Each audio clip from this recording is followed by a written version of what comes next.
राधाकृष्ण विखे पाटलांनी आंतरवालीमध्ये येऊन जरांगेंची भेट घेतली आणि जो अहवाल आहे तो कुणबींचे प्रमाणपत्र कशा पद्धतीने वाटप सुरू आहे त्यांचा अहवाल जरांगेंना दिलाय। हे बघा, राधाकृष्ण विखे पाटलांनी जबाबदारीने वागलं पाहिजे। राधाकृष्ण विखे पाटलांनी हे डोक्यात असू दिलं पाहिजे की तुम्ही 13-14 करोड जनतेचे मंत्री आहात, महाराष्ट्राचे मंत्री आहात। तुम्ही 3 माणसाच्या उपस्थितीमध्ये जरांगेला बंद खोली आड तुमचं काय नक्की शिजलं हे महाराष्ट्राला तुम्ही समजावून सांगा।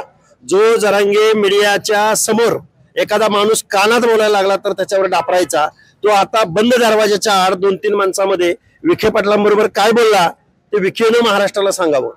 कारण ओबीसीचं आरक्षण संपवणारे विखे तुम्हाला या महाराष्ट्रातली ओबीसी जनता घरी बसवेल।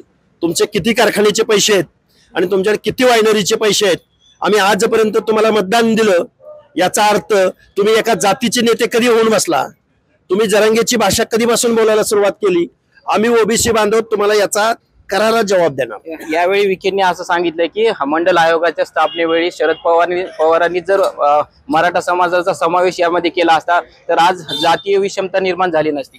त्यावेळी तुम्ही कुठे होता? तुम्ही काय राजकारणात नवीन आला काय? तुमचे बाप कुठे होते? तुमचे आजोबा कुठे होते? ते काय बोलले नाही त्यावेळी? तुम्हाला उपरती झाली काय का तुम्ही परग्रहावरनं महाराष्ट्रात अवतरला की तुम्हाला 2025 साली तुमच्या नोंदी सापडल्या?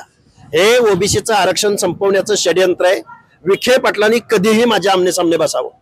मी खूप तज्ञ आहे असा माझा दावा नाही, पण आरक्षण कुणाला दिलं जातं? मग आता ब्राह्मण जैन या लोकांना तुम्ही ओबीसीचं आरक्षण देणार आहात का? कुणबीच्या नोंदीवरनं अनेक ब्राह्मण समाजाच्या कुणब्याच्या नोंदी आहेत, अनेक जैन समाजाच्या कुणब्याच्या नोंदी आहेत, मग त्यांना सामाजिक दृष्ट्या मागासांच्या यादीत बसवणार का विखे?